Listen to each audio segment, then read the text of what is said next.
7:41,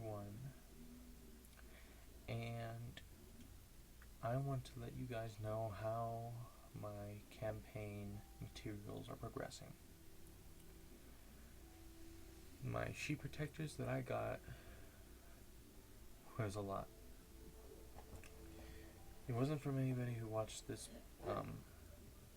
watched the video though, which was disappointing. But I asked my teacher, Mr. Lane, if he had any other sheep protectors just as a spare. And he asked me, well, how many do you need? I was like, as many as you can spare. And he gave me a binder full of that thick of sheep protectors. Mind that some are anti-glare and some are heavy duty, but really, I do not care. As long as they work, I am fine with whatever I got. Let me scoot up a little bit farther so you guys can hear me. So for my progress, I am almost finished with the conversions for the first adventure path. Excuse me. And I am printing up, I'm almost done with it, about, let's see, about 3/4 of the adventure path as it is. Actually, it's more closer to 1/2 or 3/4. And see, the second adventure path for the Legacy of Fire is called the House of the Beast. It is a very, very short adventure path, but there's maps and descriptions, and it's taking up roughly around 60 pages. But it's a very, very short adventure path. The next one, I forgot the name of it, but the players would be going to Katapesh next. I know that much out of what I've read further in. So this is my progress with the Legacy of Fire campaign. I think I'm going to need a bigger binder because about up to here is just one adventure path. And then this is the itty bitty little crap that I have left for the second one. Now, I was able to find my old whiteboard, which I believe become very, very useful. The problem is that I'm not sure how useful it will be. I'm thinking it'll be useful, but I'm not sure how useful. So, I have passed up the role-playing stuff, and I've gotten into the dungeon rolling phase of the second adventure path. For the what else? Oh yeah, that's what I was gonna say. I have also started working on the player's binder. It's kind of a strange term, but it works because that's what it is. It's a binder for players. There it is. Legacy of Fire Player's Binder. Very easy to understand and straight to the point. Now, all I've gotten this, or just the useful information. I have the map, and I also have the rules. Okay? The rules and the race allowances. I'm going to name off the rule changes and adjustments, and I'm going to be reading off the race allowances. Number 1 for the rule changes. CMB versus CMD checks do not provoke attacks or opportunities unless you fail the check. That one's not a big deal. You get an extra 10 hit points at first level due to the conversions, because some of the conversions that I've made in the Legacy of Fire Adventure Path have become slightly worse than what they were in 3.5. Also, you gain a +1 to whatever you're doing as long as you describe your action.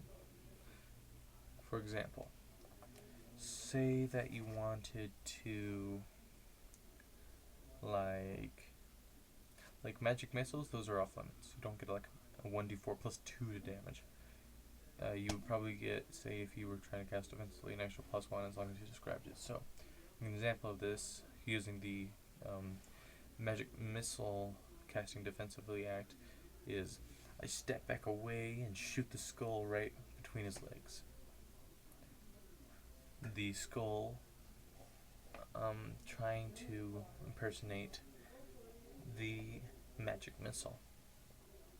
So you get a +1 to your concentration check. That one's not a big deal either.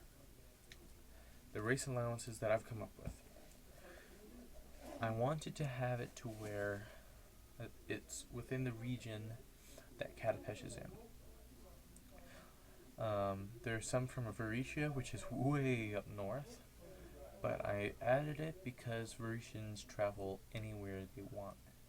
So, the race allowances are as follows: the Catfolk, the Changeling, the Gilman, the Ifrit, the Kobold, the Kitsune, the Orc, the Tengu, the Suli, and the Vanara.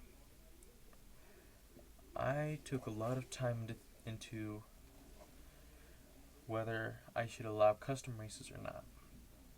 I have decided on no.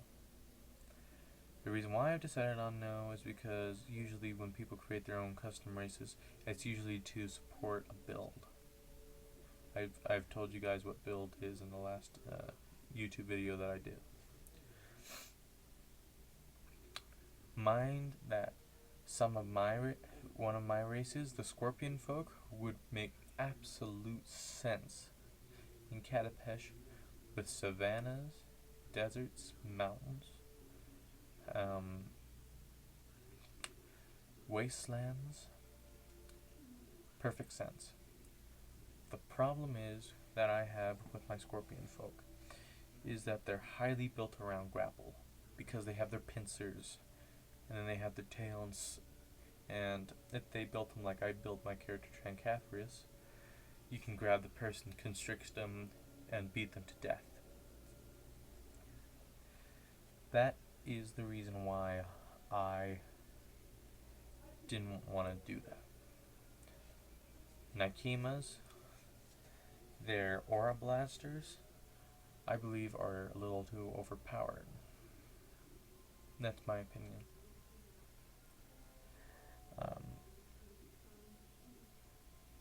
Also, the Half-Orc Sacred Tattoo is also banned, which gave them a +1 to all their saving throws. It's like not a big deal, but it is a big deal because I think that they should be unique to the race. Like a halfling gets that, but then it's like, wow, they actually kind of suck. But the Half-Orc can get it too, so that's why I didn't. Excuse me while I pop my back. Much better, thank you. Alright, I also have a picture of the region of Katapesh, which is very useful. I don't want to say which would be, because it is. It shows 2 countries, but both of them work. There's no numbers, the numbers are for an index on the bottom. Like number 36 is Calmarine, while number 2 is the Pale Mountain, so on and so forth. I also have done the Pathfinder ethnicities, and if you guys can see this, the little numbers: strength, dexterity, constitution, intelligence, wisdom, and charisma, all their set numbers. The player is going to be choosing an ethnicity along with a race. I don't see a big deal with this. they are highly built around every class.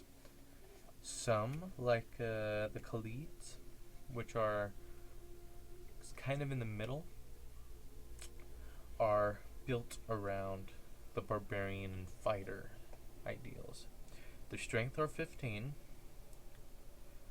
which is pretty freaking decent, and their constitution is 15. So that would make them a highly effective barbarian, because now their strength turns to a 19 as soon as they buff up and rage, and their constitution goes up to a 19 when they buff up and rage. Let's see. Now,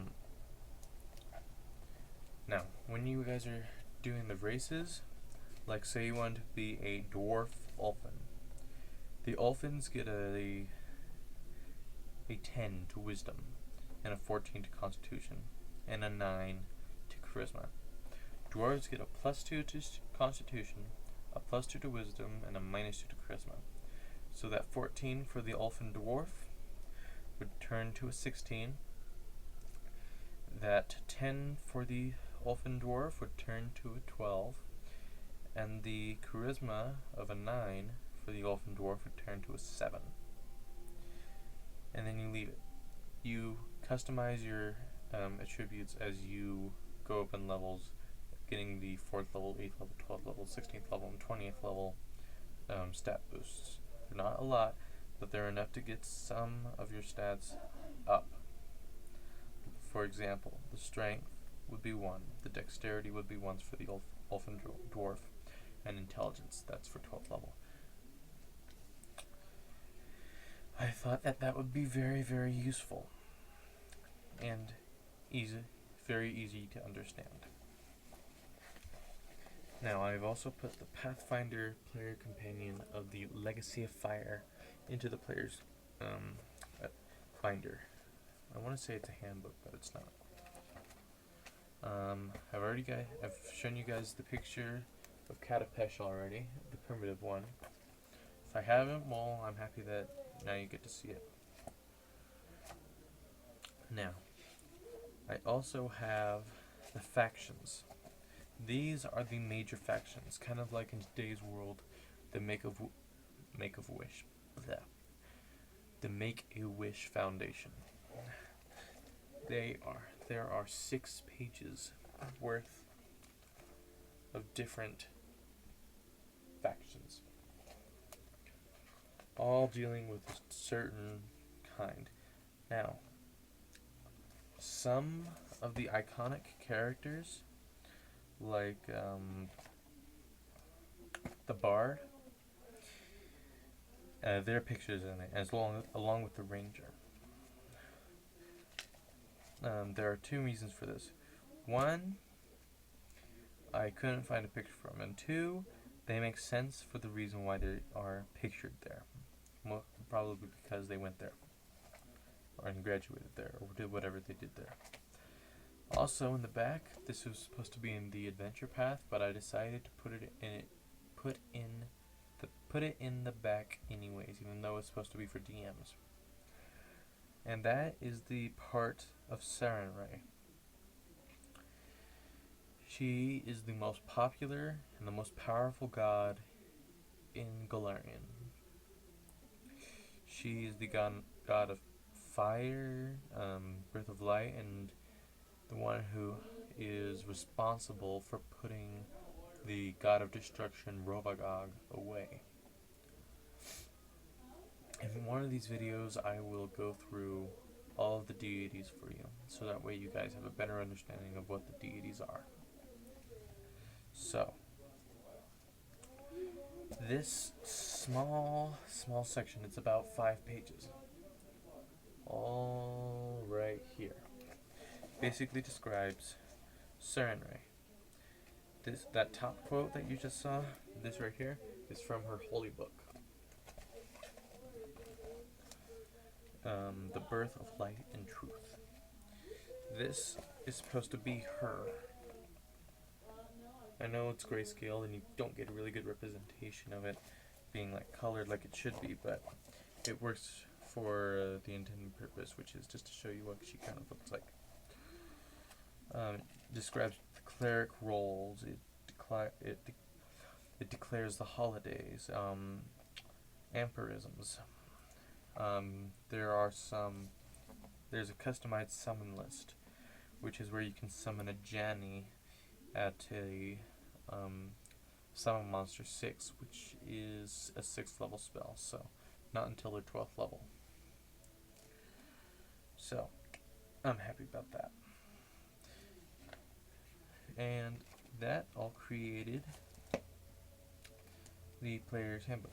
I don't know if you guys saw this, but this right here is the Galarian maps. I have 4 of them in here, or 3 or 4 of them.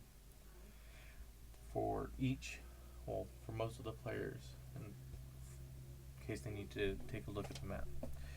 They are grayscaled, so it's kind of hard to follow along, but I do have a colored one, so all I need to do is point, and they'll see the area where it's supposed to be. Hopefully. I was thinking on putting character sheets in, that's why I have these printed up. But lately I've been going through characters like clockwork, so I'm thinking I'm gonna just hold off on that thought. So, if the key to my last video, if you guys could not hear me, is actually headphones. They are awesome because all you have to do is crank up the sound and then you can hear me. I'm going to do the best I can in order to crank up this volume. If you guys can't hear me too well, I'm going to review the video and see if my voice is a little too faded away, so to speak. So, good day, good night, and I started at 7:41 and it is now 7:58. So 17-minute video. Good night.